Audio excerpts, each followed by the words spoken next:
Habari ndugu mtazamaji wa MS TV, na leo tuko katika taasisi ya MS Agriculture Service. Hii ni taasisi inayowasaidia vijana katika shughuli za kilimo pamoja na ufugaji, na leo tumekutana na watendaji wa taasisi hiyo. Tunaomba utuelezee jina lako pamoja na nafasi yako. Naitwa Kaula Saidi, ni mtendaji katika taasisi ya MS Agriculture Service. Pia ni meneja kwenye taasisi ya Service. Cheo changu ni Production Development Manager wa MS Agriculture Service. Ndio. Naomba utaje jina lako pamoja na nafasi yako. Sales and Digital Manager kutoka MS Agriculture. Okay. Tunakuja kwa Bihaula. Tunaomba utuelezee kiufupi huduma ambazo zinapatikana katika hii taasisi. Taasisi yetu ya MS Agriculture Service kuna huduma zisizopungua 8 mpaka 9. Ndio. Tuna huduma ya uzalishaji wa miche bora. Tuna huduma ya utengenezaji wa greenhouse. Tuna huduma za kufunga mifumo ya umwagiliaji ya kisasa kwa kutumia drip. Pia tunatoa mafunzo kwa wakulima, yani elimu kwa wakulima kutoka elimu ya kilimo na elimu ya ufugaji. Pia tuna huduma ya usimamizi wa mashamba. Kwa hiyo mtu yeyote ambaye anahitaji kusimamiwa shamba lake ili apate kipato kilichokuwa kizuri, basi MS Agriculture Service tunajishughulisha na huduma. Pia tuna huduma ya kuwasaidia wakulima katika kutafuta masoko. Kwa hiyo kawaida tunavyozoea, kuna changamoto kubwa sana kwenye masoko. Hasa kuna misimu ambayo unakuta masoko yanashuka chini, kuna msimu masoko yanapanda juu. Lakini kwenye taasisi yetu tuna huduma ya kuwasaidia wakulima kupata masoko. Pia kwenye taasisi yetu tuna huduma ya ubunifu wa bustani. Sisi tunazalisha miche kwa ajili ya bustani, kwa mfano marigold, tuna miche aina ya zinya, tuna miche aina ya cosmo. Kwa hiyo mtu yote ambaye yupo tayari kwa ajili ya kufanyia ubunifu wa bustani, MS Agriculture Service tunatoa huduma hiyo. Okay. Kwa upande wako Abubakar, umesema kwamba wewe ni sales manager, sio? Kifupi tuambie majukumu yako katika hii taasisi. Katika taasisi hii kama nilivyotangulia kusema awali kwa sales and digital manager. Nina majukumu mengi. Ndio. Kiasi ambacho kifupi tuambie majukumu yako.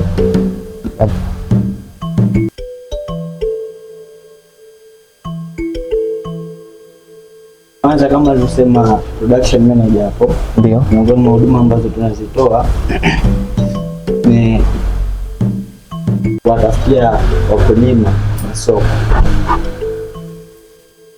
Mwezi wa 9 kama sikosei, tulikuwa na kikao na mmoja afanya biashara soko la Mwanamrekwe. Ndio. Tuwafikia na kuongea nao miongoni mwa changamoto ambazo wanazipata ama sio wanazipata actually ambazo wao wameziona.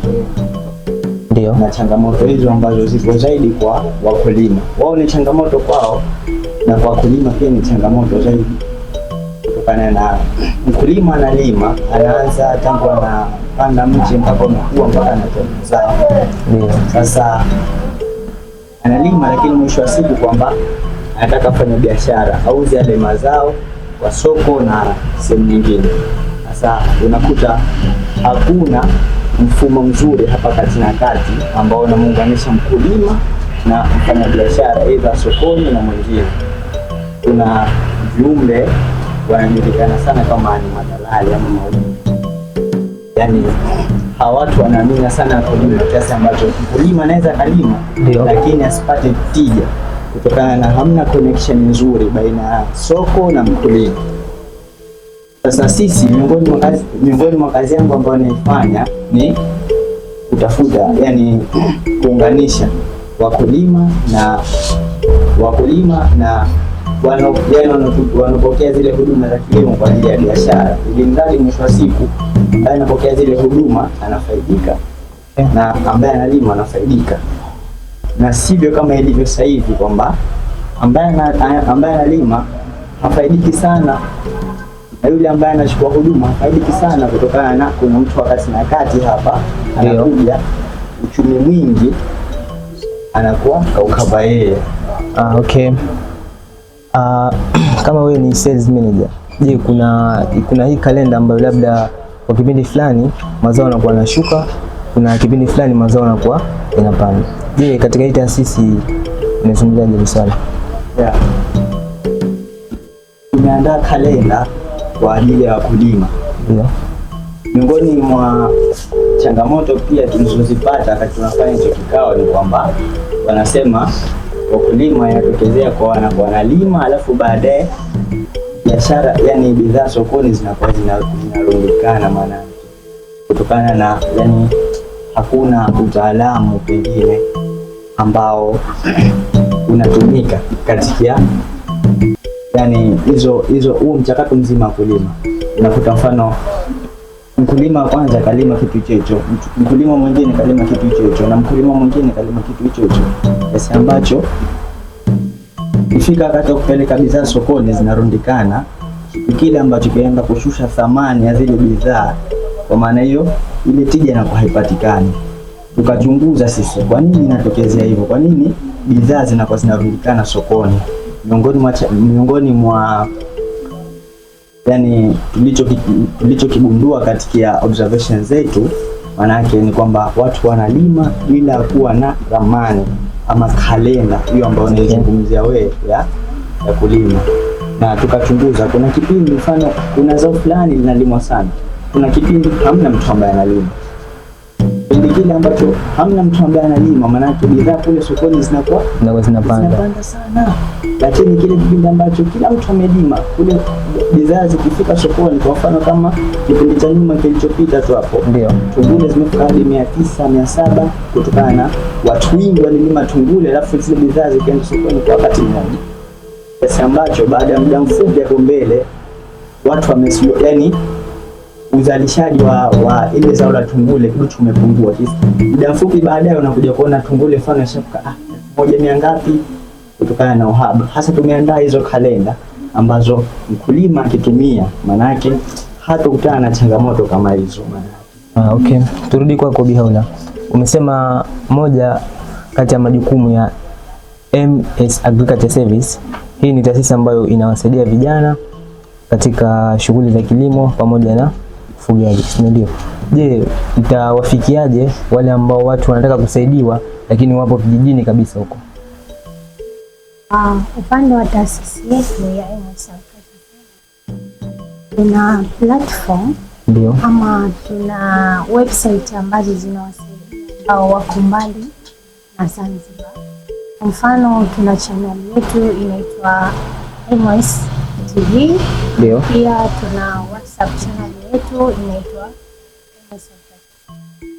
Lakini tukizingatia kwa upande wa vijijini, wengi wao wanakuwa wana uhaba wa internet au wana ufikiaji mdogo wa wengine hawatumii kabisa hizo simu kwa watumii, ila sisi tunayo mpaka namba ya kawaida. Kwa hiyo mkulima anaweza akatupigia sisi, akitueleza tu jinsi ambavyo shamba lake lilivyo, basi tunaweza kumtatulia shida zake. Okay, je, mnakuwa mnaandaa taratibu za kwenda kuwatembelea ama vipi? Ya, katika taasisi yetu tuna taratibu ya kwenda shamba kwa shamba. Ambao wanalima indo na outdoor wote tunafanyia, yani tunafanya kazi ya kuwatembelea, na wakulima wetu ambao tunadili nao kwenye taasisi. Kwa hiyo kila baada ya muda tunawapitia ili kuambia tunafanyaje ili kufikia malengo ambayo wameyakusudia wao na sisi pia tunayakusudia. Tuje kwa upande wako, umezungumzia kupanda kwa kushuka kwa bidhaa, si ndio? kipindi gani ambacho bidhaa zinakuwa zinapanda na kipindi gani ambacho bidhaa zinakuwa zinashuka? Tegemea na kwenye hiyo kalenda ambayo tumeiandaa, ipo kalenda, ipo vitabu vishatolewa tayari, ndio imeeleza vizuri, lakini mara nyingi kuanzia mwezi wa 9 wa 10 ndio kuja mpaka mwezi wa 4 wa 5 wa 6 pale kuna uhaba wa bidhaa sokoni, kiasi ambacho kinapelekea kupanda kwa bei hizo bidhaa sokoni. Na vile vile ukizunguka, ukitoka hapo kuanzia mwezi wa 5 wa 6 mpaka wa 9 mpaka wa 10 kuna mdundiko wa bidhaa sokoni, kitu ambacho kinapelekea bidhaa kupungua thamani yake na bei. Turudi kwako Bihaula, umesema kwamba katika hii taasisi maanake mnakuwa mnapokea vijana labda tuseme ambao wamemaliza chuo au wanataka kuja kuendeleza ujuzi wao ambao wameusomea chuoni. Je, kama ulipo kijana labda nataka kuja katika hii taasisi, mnampokeaje? Kwa taasisi yetu tunapokea kila ambaye mwenye kutaka. Kwa inawezekana mtu kamforce tu aje hivi, lakini kwa ambaye anataka basi yuko free kuja. Na kijana ambaye anajihisi ana ujuzi ama hana ujuzi anaweza kuja. Kama ana ujuzi atakuja kuongeza ujuzi, na kama hana ujuzi basi atakuja kupewa ujuzi. Na lengo letu kubwa kwenye taasisi hii ni kuwafikia vijana ili waweze kujiajiri wenyewe wao, sio kusubiri ajira kutoka serikali. Kwa hiyo vijana sisi kwetu ni fursa, kwa hiyo karibuni sana. Okay. Kwa upande wako Mr. Abubakar, tunaelezea kwamba kupanda na kushuka kwa masoko, si ndio? Okay. Kwa upande wa bidhaa zenu ambazo mnasambaza, je, mnasambaza sehemu gani na gani? Bidhaa ambazo tunasambaza kama nilivyokuambia mwanzo, tumefanya kikao na 8 mmoja wafanya biashara sokoni pale kitu ambacho alikuwa ametuomba kwamba tumkate huyu mtu akate, ili kila mtu mfanya biashara apate tija biashara yake na mkulima apate tija biashara yake. Labda kwa upande wenu MS, sehemu gani na gani ambayo hususan mnakuwa mnategemea labda kupeleka mazao yenu ama biashara yenu? Ile taasisi ambayo nimekwambia na mahotelini.